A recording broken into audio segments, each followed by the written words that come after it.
ಕುರುಬರಿಗೋಸ್ಕರ hostel ಅಲ್ಲ ಇದು. ಎಲ್ಲ ಹಿಂದುಳಿದ ಜಾತಿಯವರು, ಎಲ್ಲ ಬಡವರು ಎಲ್ಲರೂ ಕೂಡ ಓದ್ಬೋದು.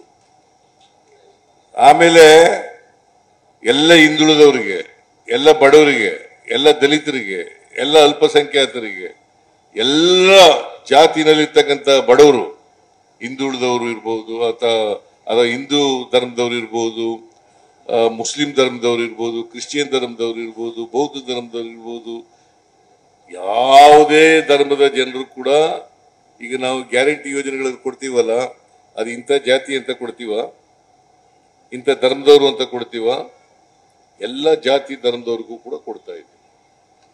ಈಗ ಅನ್ನಭಾಗ್ಯ ಕೊಡ್ತಾ ಇರ್ತಕ್ಕಂಥದ್ದು ಇಂಥ ಜಾತಿ ಕೊಡ್ತೀವ,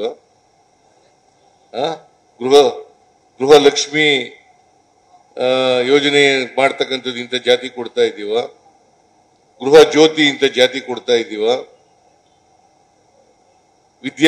ಎಂಥದ್ದು ಯುವ ನಿಧಿ ಕಾರ್ಯಕ್ರಮ ಇಂಥ ಜಾತಿ ಕೊಡ್ತಾ ಇದ್ದೀವ,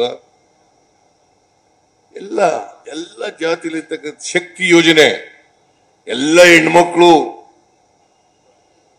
ಅದು ಏನು ಇರ್ರೆಸ್ಪೆಕ್ಟಿವ್ ಆಫ್ ದಿ ಸ್ಟೇಟಸ್, ಶ್ರೀಮಂತರು ಬಡವರು ಅಂತೇನಿಲ್ಲ, ಎಲ್ಲ ಜಾತಿ.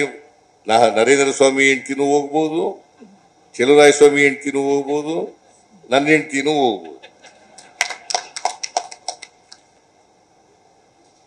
ಆ ತರ ಮಾಡ್ಕೊಂಡಿದೀವಿ.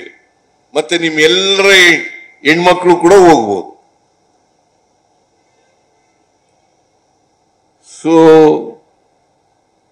ಈ ತರ